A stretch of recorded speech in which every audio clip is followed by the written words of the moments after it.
This means an avoidant is scared to love you because the truth is, avoidants rarely panic when they are losing someone they do not care about. The panic starts when the connection becomes real enough to change them, and most people never notice it at first because avoidants do not look scared in the way movies taught us fear is supposed to look.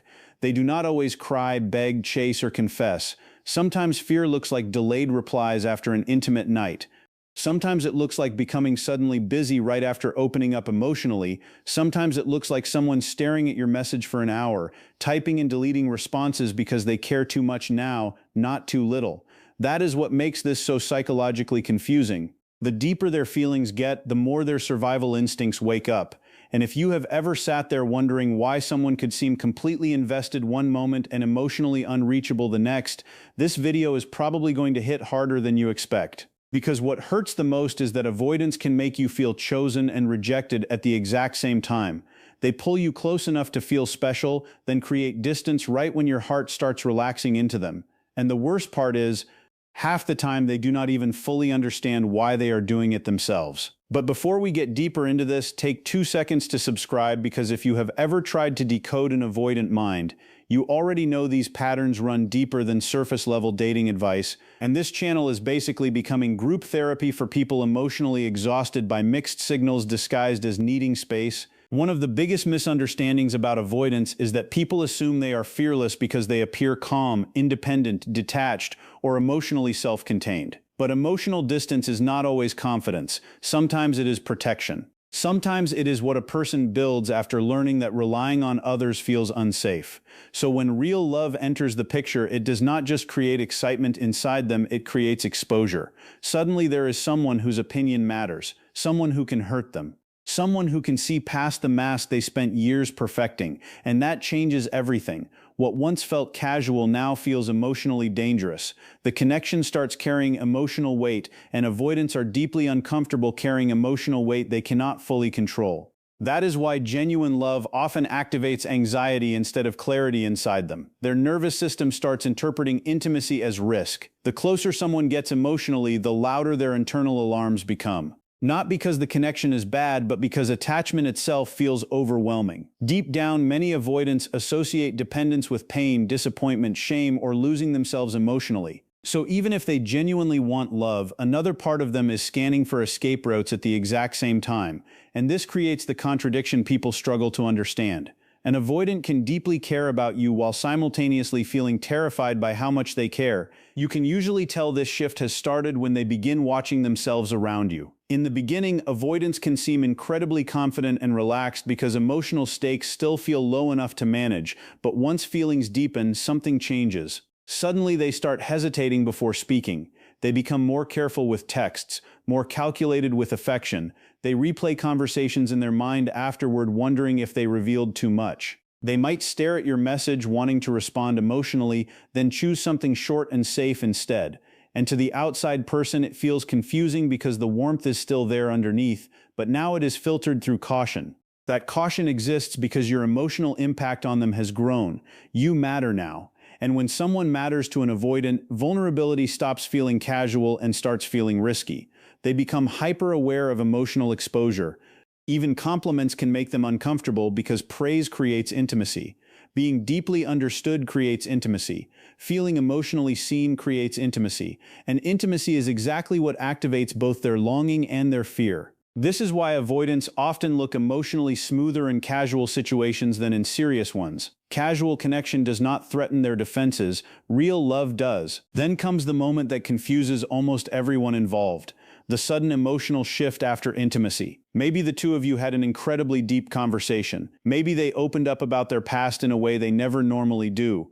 Maybe there was affection, closeness, emotional honesty, or one of those rare moments where you finally felt them fully present with you. And for a second it feels like the wall is finally gone. But then the next day arrives and they feel different, colder, distant, harder to reach, almost like they emotionally disappeared overnight. This is one of the clearest signs an avoidant is scared of loving you, because closeness itself triggered vulnerability they were not prepared to hold for long.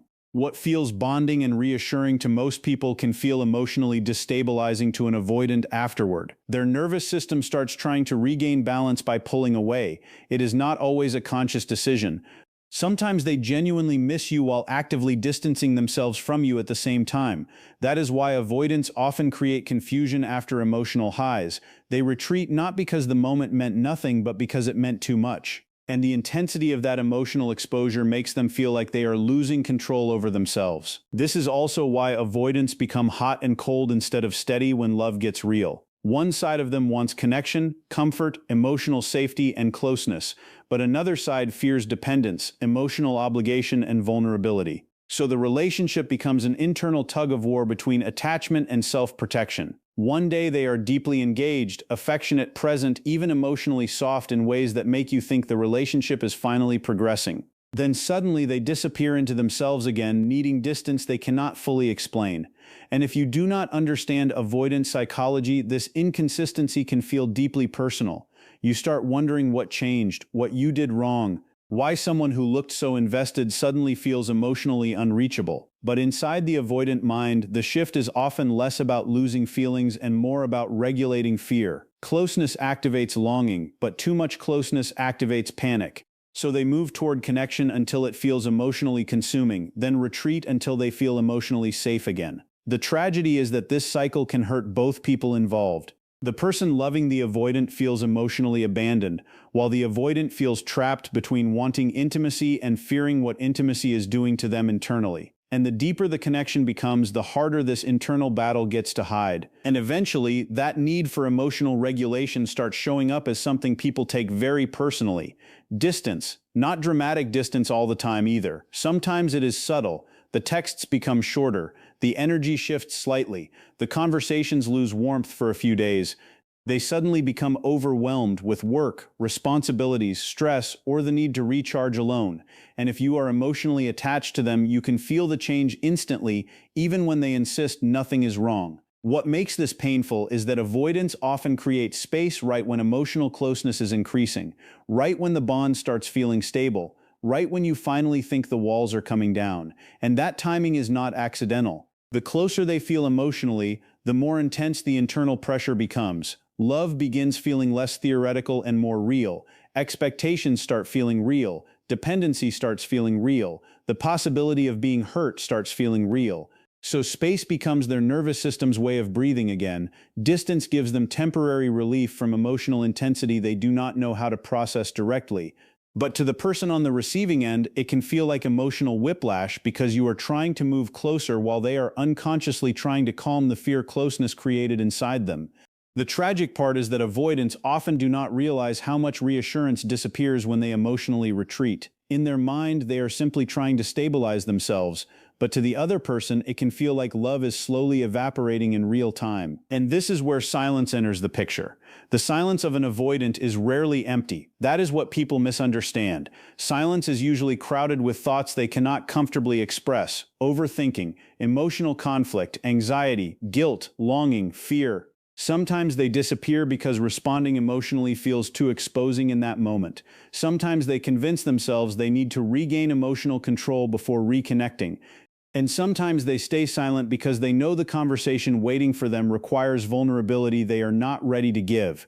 But while all of that is happening internally, the person waiting on the other side experiences something entirely different. They experience confusion, self-doubt, obsession, emotional abandonment.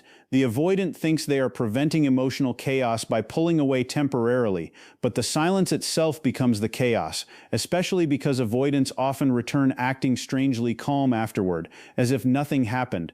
That emotional reset can feel almost surreal. One moment there was intense emotional distance, then suddenly they are sending memes, talking casually, or acting playful again like the withdrawal never existed. But what is happening psychologically is important to understand. Avoidants compartmentalize emotions to survive emotional overwhelm. After they create distance and regulate themselves internally, they often reconnect once the intensity feels manageable again. The problem is that they rarely explain this process openly, which leaves the other person trying to decode emotional patterns with no map. And maybe one of the most confusing experiences of all is how avoidants can share incredibly intimate moments with you, then act strangely normal afterward. Almost too normal. You might have one of the deepest conversations of your life together. They finally open up emotionally, They admit fears, childhood wounds, insecurities, or feelings they never normally share. Maybe there is affection in their voice you have never heard before. Maybe for one night they stop running emotionally and simply let themselves be seen. And in that moment you think something has fundamentally changed between you. But then the next day comes and they act casual, detached, lighthearted, almost emotionally unaffected by what just happened. That emotional contrast can feel devastating because it makes you question whether the moment was real to them at all. But often, the emotional reset is exactly what reveals how real it actually was. Avoidants struggle to stay emotionally exposed for long periods because vulnerability creates an uncomfortable level of emotional dependency inside them. So after opening up deeply, they instinctively try to rebalance themselves by downplaying the intensity. Acting casual helps them regain a sense of control. It creates emotional distance from feelings that suddenly became too loud internally, and if you pay close attention, you will often notice that avoidants become the most emotionally detached right after the moments that mattered most to them. Not before, after, because emotional intimacy lingers inside them longer than they know how to comfortably handle. That is also why avoidants quietly test people once deeper feelings begin forming. Most of these tests are unconscious, but they still shape the relationship in powerful ways. They may withdraw slightly just to see how you react. They may become emotionally inconsistent to observe whether your behavior changes. Sometimes they create distance because they are trying to answer one terrifying internal question: if I stop performing closeness perfectly, will this person still feel safe? And underneath that question is an even deeper fear they rarely say out loud: will loving someone eventually cost me my freedom, my emotional safety, or my sense of self? So they watch carefully. They notice whether affection turns into control, whether vulnerability gets used against them later, whether closeness becomes pressure, whether emotional needs become demands. And while the other person experiences this behavior as confusing inconsistency, the avoidant experiences it as emotional risk assessment. They are trying to figure out if intimacy is truly safe before fully surrendering to it emotionally. The irony is that these tests often damage the very safety they are looking for because emotional unpredictability creates insecurity in relationships, but fear does not always behave logically. Fear behaves protectively, and avoidants are often trying to protect parts of themselves they learned long ago were unsafe to expose. This becomes especially obvious when affection enters the relationship more deeply. Compliments that would make another person feel loved can make an avoidant visibly uncomfortable. Intense emotional reassurance can make them pull back slightly instead of melting into it. Genuine admiration can make them deflect, joke, change the subject, or emotionally minimize the moment. And to someone who loves openly, this reaction feels incredibly confusing. Why would someone resist the very thing most people crave? But for avoidants, being emotionally seen too clearly can feel deeply exposing. Affection forces them into emotional presence. It removes the emotional distance they rely on to feel protected. When someone looks at them with genuine love, it becomes harder to hide behind independence, logic, or emotional self-sufficiency. Suddenly, they are face to face with the reality that another human being truly matters to them too. And that realization is terrifying because love creates emotional stakes. The more loved they feel, the more they become aware of what they could lose. So instead of fully relaxing into affection, part of them braces against it, not because they do not want love, but because love touches the exact emotional wounds they spent years trying not to feel. And beneath all of this sits one fear that quietly controls almost everything an avoidant does in love: the fear of losing themselves. Most people think avoidants are afraid of commitment itself, but commitment is rarely the real issue.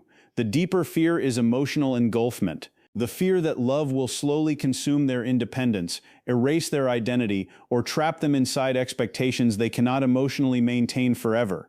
That fear usually does not appear overnight either. It is often built from years of associating closeness with pressure, criticism, emotional unpredictability, or the feeling that their needs never had room to exist safely. So when an avoidant starts genuinely falling for someone, part of them begins worrying about what they might have to sacrifice emotionally to keep the relationship alive.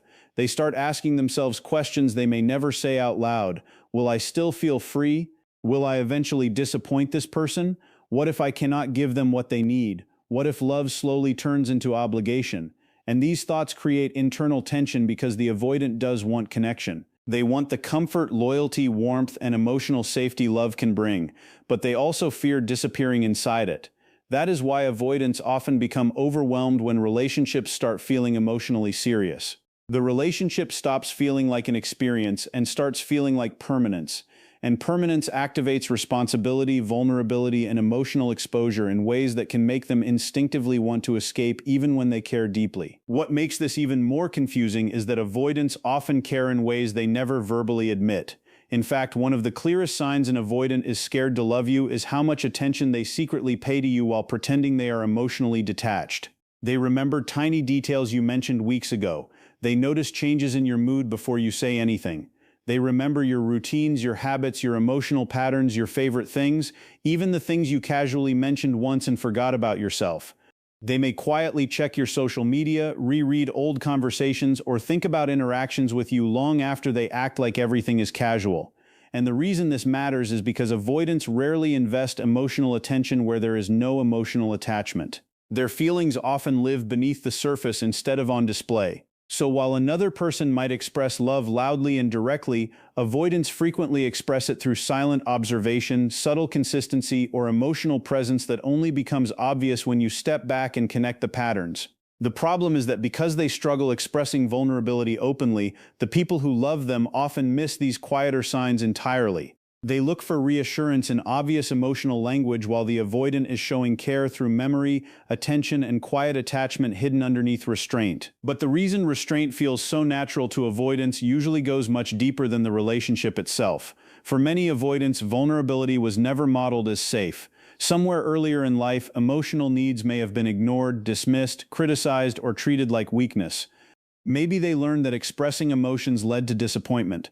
Maybe needing comfort made them feel ashamed. Maybe they were praised for being independent long before they were emotionally ready to carry that role. Whatever the origin, the result is often the same. They learn to survive by minimizing emotional dependence on others. And survival strategies do not disappear simply because love arrives.